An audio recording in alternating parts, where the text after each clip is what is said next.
Kobe Bryant was to them what Michael Jordan was to a previous generation. The results are remarkable. 20 seasons all with the Lakers. You see the championships, the 6 career 60-point games, second most in NBA history. Nobody's ever capped their career with a 60-point game, but Kobe Bryant did. A little bit earlier today, we had the opportunity to talk with his wife, Vanessa.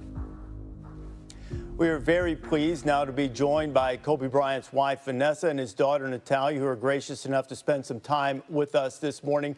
Vanessa, what does Kobe's election into the Hall of Fame mean to you and your daughters? It's an incredible accomplishment and honor, and we're extremely proud of him. Obviously, we wish that he was here with us to celebrate, but it's definitely the peak of his NBA career, and every accomplishment that he had as an athlete was a stepping stone to be here. So we're incredibly proud of him, and there's some solace in knowing that he was probably going to be a part of the 2020 Hall of Fame class. Vanessa and Natalia, we continue to keep you in our thoughts and prayers, and we marvel at your strength. And congratulations on Kobe's election into the Hall of Fame. Thank you for being with us. Thank you. Thank you.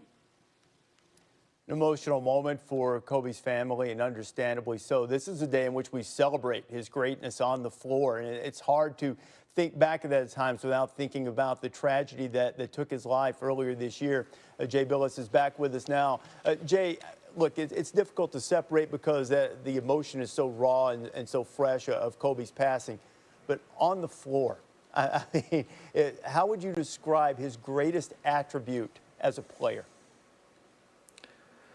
I think his greatest attribute, Reese, was the fact that he was what relentless looks like. And from the time he was in high school at Lower Merion High School in Pennsylvania, Kobe Bryant exhibited a relentlessness that you just don't see. And we can certainly go through his incredible list of accomplishments, but I think Kobe left everyone with just a feeling of what greatness looks like, what competitiveness looks like, and what relentless looks like. And for him, I mean, 33,000 points. He was 15 times All-NBA, 11 times first team, 2 Olympic gold medals, 5 NBA titles. You can go on and on about what he accomplished in the game, but his accomplishments went well beyond the floor. And he captured so many hearts in being a global icon. And as you pointed out, all of our hearts are still broken over his tragic passing. But just an incredible ambassador for the game in every way. A couple of years ago, I wound up in a room with Kobe at an ESPN event. It was just the two of us, and I asked him, I said, "Do you miss it?" And he surprisingly said to me, he looked at me and said, "Not a second." And I was like, "Why not?"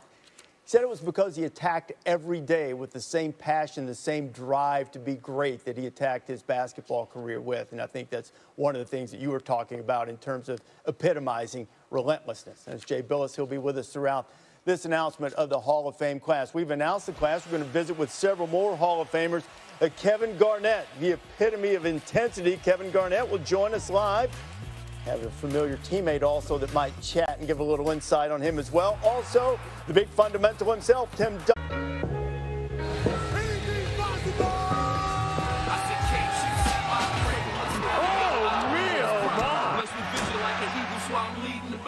Seeking to find some solace through the evil of time.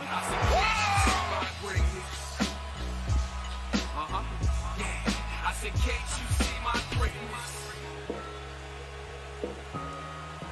We welcome you in and glad to have you with us for this announcement of the 2020 class for the Naismith Memorial Basketball Hall of Fame. I'm Reese Davis. Jay Billis, Paul Pierce will join us in a bit, as will the Hall of Famer Rebecca Lobo. You know, this is a Final Four Saturday. It was to be Final Four Saturday, a sacred day on the basketball calendar. At the moment, due to conditions in our country, the game is on hiatus.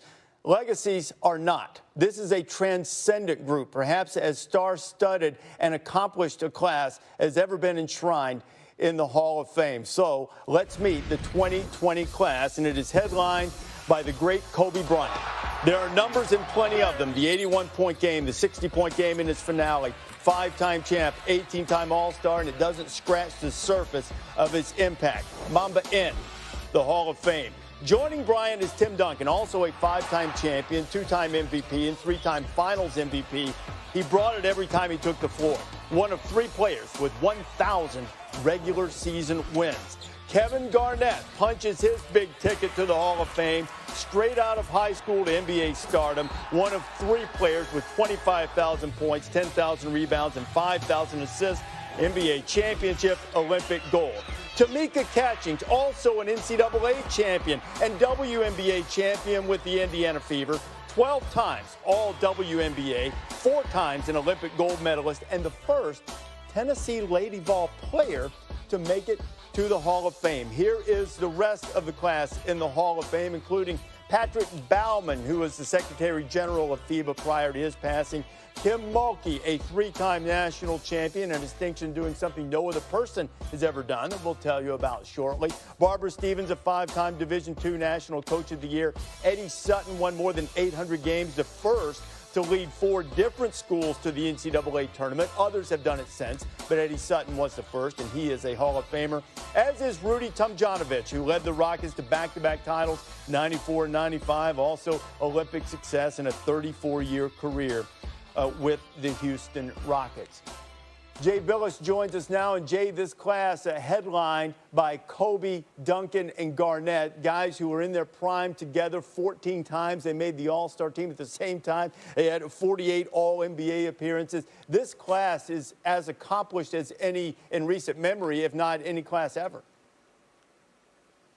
Yeah, it's really extraordinary, Reese. It's a fantastic class start to finish.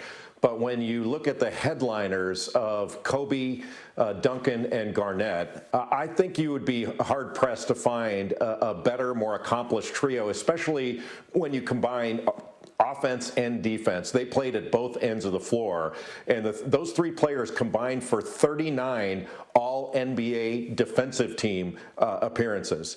And Kobe Bryant, an iconic player globally, but you add in he had 5 championships for Tim Duncan, a championship for Kevin Garnett. All 3 were NBA MVP regular season and MVP of the NBA Finals. Just an extraordinary headlining trio, and you'd have to go to Michael Jordan, John Stockton, David Robinson to try to compare it, or maybe Oscar Robertson, Jerry West, Jerry Lucas. But I think this trio at both ends of the floor is perhaps the best ever inducted together in the Hall of Fame.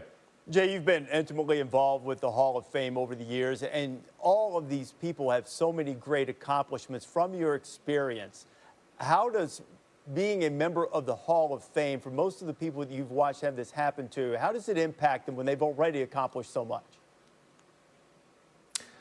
Reese, it is one of those things that you cannot describe. It is the highest honor that this game can bestow. And the Naismith Basketball Hall of Fame, I think, does such an extraordinary job of honoring the game's greats. And sometimes it's not enough to be great. You have to be the greatest of the great to gain induction into the Naismith Memorial Basketball Hall of Fame. And I think you've done this so many times over the years when you ask the inductees, when you got the call, what was it like, and the emotion that they express over it, and it's hard for people to even keep their composure. And I'm especially happy for this class, happy for all of them, but especially happy for Eddie Sutton to go into the Hall of Fame, and also for Rudy Tomjanovich. Rudy Tomjanovich, you look at his career, it mirrors the career of Chuck Daly exactly. So extraordinarily pleased for every member of this class, but a special shout out for Eddie Sutton and Rudy T. And Jay, that's for sure. You know, there are those like Eddie Sutton who've had to wait a number of years. And for a guy like Kobe Bryant, it was a foregone conclusion that he was going to be a Hall of Famer. Kobe Bryant's tragic death was jarring. It went beyond losing an iconic player. the public able to see Kobe as a doting father somehow seemed to make him more accessible to the general public. We understood what he was going through because to watch him on the court was not to be able to comprehend his greatness, the impact that he had on others. He was truly an elite among legends. His election into the Hall of Fame certainly seemed to be destiny, and it's also the crowning achievement of his life's passion. Once upon a time, there was a young basketball player who had dreams of becoming the best possible basketball player that I could be. Kobe Bryant from Lower Merion High School in Pennsylvania. Golden jersey, baby. Here we go, a lifetime dream finally been realized. And Kobe Bryant making his first appearance. Trailer!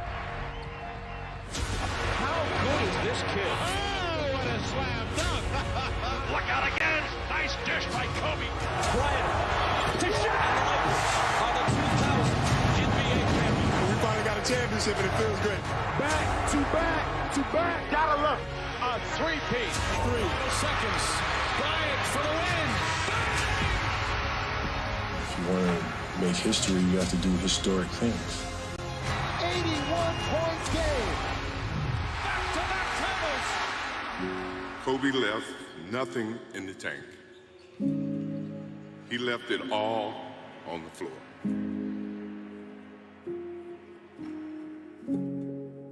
The most important thing in life is how your career moves and touches those around you and how it carries forward to the next generation. That's what makes true greatness.